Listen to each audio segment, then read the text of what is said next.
All right. Well, this is a really exciting panel. I'm part of it. Yeah.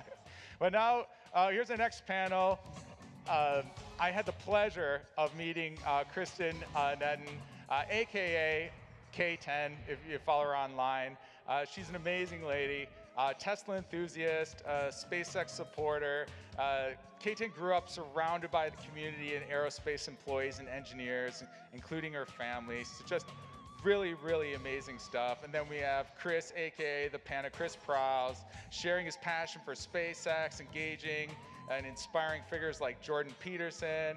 As a proud Cybertruck and Tesla Model Y owner, he's attended events like the X Takeover and witnessed the Starship flights 6 and 7 in person, which is really, really amazing. This is brought to you by our Falcon Heavy sponsor, Test Bros, who helps Tesla owners customize, protect, and maintain their vehicles through DIY solutions.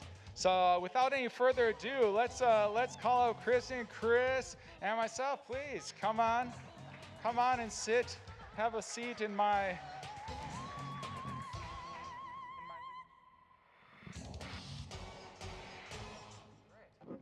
Now, Kristen, last night you sent me some really fascinating images for the presentation today, and I would love to hear the stories behind them. I think we have a clicker, but they'll have us click behind.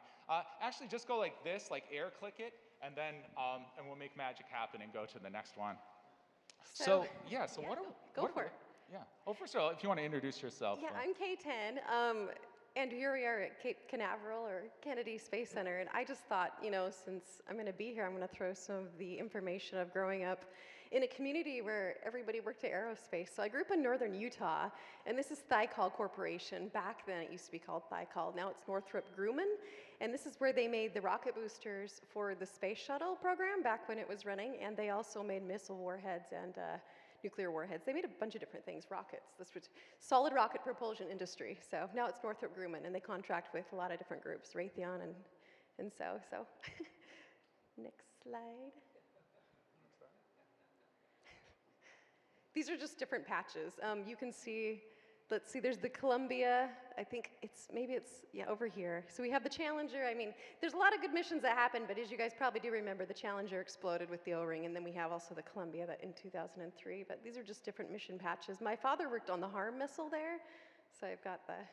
Now, are those your personal memorabilia? Yeah, those are my dad's. I mean, they could be mine if I wanted them, probably, but those are my father's. So wow, that's incredible. He has so much stuff, and I'm like, Dad, hey, let's get some pictures out. People like this. We're at, Kennedy Space Center. So here is one of the space shuttles right here, getting ready to launch out here. So yeah, get the rocket boosters there by the side. So let's do the next one. And this is my father right here working on the rocket boosters, looking at them. That's your dad in the photo? That's my dad. How about that? Yeah, they have take your kid to work day, and I never got to go to that. And I'm like, why didn't I get to go to that? That would have been really cool. So there's the rocket boosters right here, going out, the big machines. Okay, this is the Minutemen. They did Minutemen disposal. My father got to participate in that as well, which was pretty fun. They got to incinerate some pretty fun things out there, so. Now, what exactly is that? That is the Minutemen rocket. Oh, God, let's go. The Minutemen, the nuclear weapon? Yeah. Yeah. So it's the non-nuclear part, obviously. There's not radiation in that. When we're talking about disposal, I mean, right. You're not just throwing it in a trash can. So can you speak just as, what is the disposal process then, I'm pretty sure, it depends on what you're working with. I know that they would do funky things to eat the rest of the solid rocket booster material. Like they'd buy a bunch of beets, sugar beets, and they'd put them in the things to clean the machines. But to incinerate it, I'm not quite sure the whole process. It looks like they're burying it, but I don't know all the details on that. Wow, they look so incredibly comfortable with it. The guy's got his on. He's like, radioactive, it's all good. Yeah, this is out in Promontory, Utah, northern Utah. This is where they test the rocket booster for the SLS. So when you guys see the static firing for that, that's where they're testing it as well. Wow. I have a feeling that guy's left armpit just never grew hair after that when he posed for that picture. Yeah. And here they're doing just some fun pictures for people if they're interested in it. Here they are working with, I believe that's the HARM missile. Now, do you have a family member in that picture? Yeah, my dad's in all these pictures. I guess no you way. guys can try to see and figure out which one's my father. He's the one probably smiling the most without a hat. Is he the guy with the sweet mustache in the center? He's actually, from our view, well, from everybody's view, he's to the left. Oh, to the I guess left? my left. Oh, okay. So, yeah. And here they are. These are nuclear warheads that they're working with. He's the one with the arm on it. Those are nuclear warheads? I believe they are. Yes, that's what he was Wow. telling. And then here they are again. It's so funny how they're so Just like nonchalant. Like, there's some here, let me crazy put my stories coffee out on there. this Yeah. warhead. How was your day? It was good, you know. The warhead's Yeah. a little stiffer than usual. I'm going to sit Here on they- this warhead. Right. Here's just some more photos. How More is this? photos back in the 80s. Look at the 80s style. Is that that's a rocket motor there? Rocket, yep. And more of it. Some people may know okay, so the front of that ship, you can see the arm missiles right there. They're the black ones pointed up. The very front, very small. And then here's one shooting. So they did bunker bombs. They did the HARM missiles, the high anti-radiation missiles. A lot of things for the Iraqi war that they used and contracted with through Raytheon. Now, were those mounted on tank mobile units, or did they launch from the ground? Or It's for those ships, surface or? to air, surface to surface. So. Oh, okay. So Yeah. they kind of I think maybe air were to on air, some maybe. type of tripod thing or launch? Well, or? on the ship, yeah. I'm not sure. I think they do use HARM missiles on the F-16s and a few different things, but okay. I don't know what there's better technology now, so that's why I can show you all this. So. It looks cool. All right. Great. All right, and that's the end of the We're gonna sci-fi launch station. that. Thanks for sharing that with us. Well, we were talking last night, and we thought it was really interesting because I go really far back. Well, not really far back, but pretty far back in Tesla. And up until the day where Elon said, "Hey, check this out, come sit in the Roadster." And I said, "Why?" And he's like, "It's going to be so cool." And then the next thing you know, I was in space. So HR is still not reimbursed me for the mileage. But we've been with Tesla for a long time. I saw them grow. I think when I started there were about 3,000 employees, and now they're like 130,000 or 140,000. But we all knew each other's names, and it was very kind of, kind of mom and pop back then.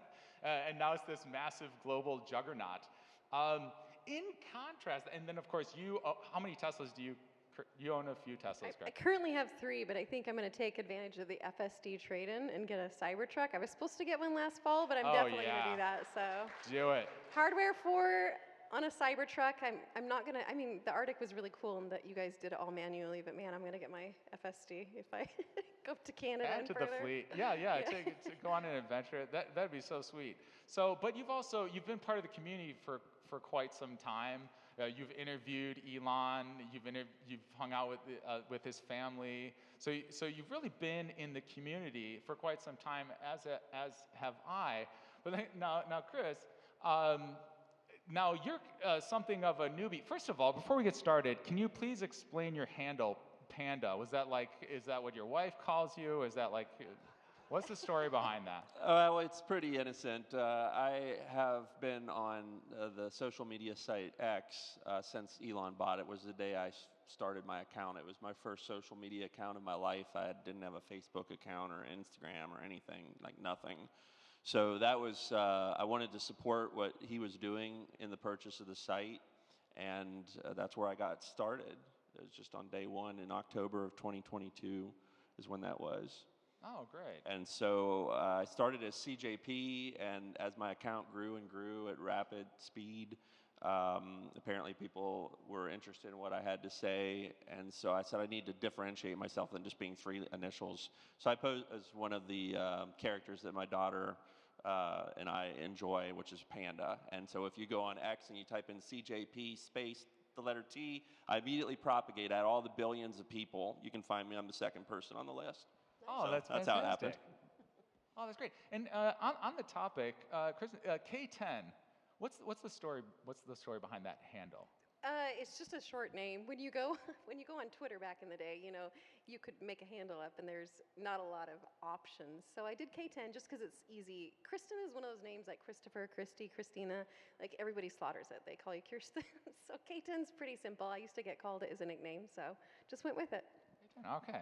I'm one of those people that slaughters Christies, Yeah. Kristens. So K10 works for me. So that's great. You were catering to adults Yeah. like me. I really appreciate that. Yeah, my handle is DavyDo2000. The story there was that's what my mom called me when I was a baby, and then I went into the world and I forgot it forever until one day in New York City I was having dinner with my parents and some of my college roommates, and my mom said, "Davy Do, will you please pass the salt?" To which my friends never let that go. So I became Davy Do to absolutely everyone, much to my chagrin. And then the 2000 was, I had my first personal email in the year 2000, and so it was Davy Do, Davy Do 2000, and then it just kind of stuck. It also might be my rap handle when I start my rap career, because it just sounds better than Starman. But great. So Chris. Can you tell us a little bit about your introduction to Tesla? Because it's relatively recent. That's right. Yeah, about a year ago, or maybe even less than a year ago, I was just sitting out in the audience like y'all are doing right now. I had bought a Tesla Model Y in the September of 2023. So I've only been a Tesla owner for about a year and a half. And when I got into my Tesla, it was the first time I'd ever been in a Tesla. I had never even sat in a Tesla, not even as a passenger. I just knew they had a really big touch screen. That's the only thing I could see when I drove past. Where do you live? I live in Dallas, Texas. Dallas, Texas. So you took a trip over here. Great.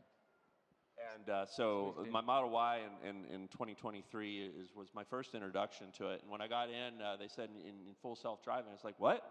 Full self-driving? And kind of like what Chuck was talking about earlier, I felt like even in the year 2023, as a newbie to Tesla, that I didn't even know that regular people could use it. I thought you still had to be on some special list and beg to be and plead on, and they were just like, just click this twice. And my wife's got a video of me driving the car like a little kid, watching it take over as I let the self-driving take me back to the dealership. Yeah, that's great. I've always said, and Chuck touched on this a little bit, it's so interesting the epiphany moments that people have when they first experience a Tesla. Like in the early days, it was the acceleration, right? So it was the instant torque that came from the acceleration. And then there's kind of this second chapter, which was autopilot, and then now we're on to full self-driving. And it was always interesting seeing people, because I've literally done hundreds and hundreds and hundreds of test drives with people who are experiencing Tesla for the very first time. And I take them out on I-75, and like Chuck said, with autopilot and FSD, there's two ways to approach it. You can dip your toe in the pool, or you can cannonball. Where there's with new people, so you definitely want to dip the toe in the pool. So when you turn it on, human beings our brains are a cheap date, so for the first 2 minutes, they're like, oh my God, this is crazy, ah! And then after a few minutes, they're like, oh, okay, I'm not gonna die, this will probably be all right. So we'd always kind of test it out. And it's been really interesting to see people experience it for the first time. Like now, being early FSD testers, we've lived with it for a few years. You've now experienced it, and like the human brain, when you experience something, it doesn't take very long, because our brains are adaptation machines, to say, cool, I totally understand this, and this is part of my life now. And so it's just so integrated in our lives. But then when you have a guest come into your car, like I recently drove up to Washington, D.C. from Sarasota, and I picked up my friend in Durham, North Carolina, in my new Model 3 Performance, and he had never experienced FSD. And he looked at me like I had a parrot on my shoulder or something when I said, watch, I'll probably not touch the steering wheel or pedals unless I need to. And he's a really smart guy. He actually teaches law at Duke, and he's a very pragmatic guy. And he's like, well, okay, this will be very interesting to see. And sure enough, through DC rush hour traffic, and DC is like a spaghetti bowl. The city was actually designed to confuse invading armies. So I mean, it really doesn't get much wackier than that. And it made it right to our hotel. And he looked at me like he saw a UFO. He was like, that was incredible. Like, that was incredible. And I was like, yeah, millions of cars in the world can do this. And nobody knows that. Like, a very, very small percentage of people know that. So I think it's going to be this really cool epiphany for people. I mean, you remember the old days Yeah. with FSD. It's come a long way. Yeah, the software, we were driving in little boxes and the other cars looked like little boxes. It was pretty wild. Every update that we got, when it could read stop signs, when it would stop like halting at the yellow lights, like we were thrilled at the new things that it was giving us. So exciting. My brother just bought a Y. You know, he came into town and he wanted to try my Y, and he put it on FSD and he was just laughing and enjoying himself, and he bought one, you know, so it's yeah. great. It's to the point people are relaxed on FSD, you know, so it's great.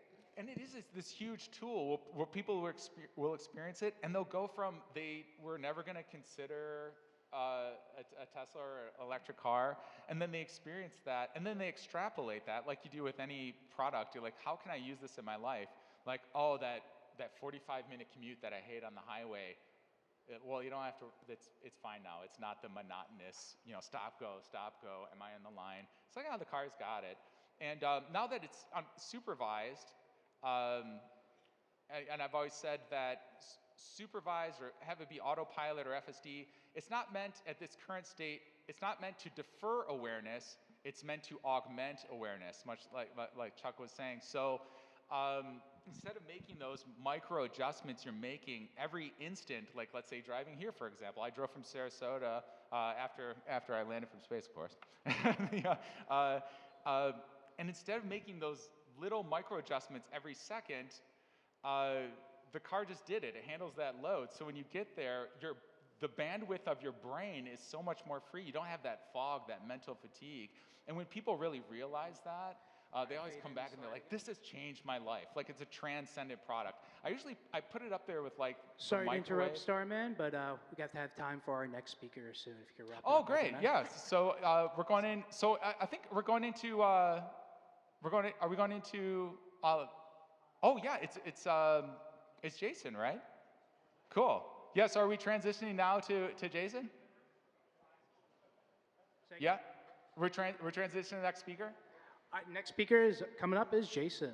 All right, great. Well, hey, thanks, guys. Thanks for coming thank up and you. talking. Thank you. All right, let's It's give an a honor. hand for K10 and Panda.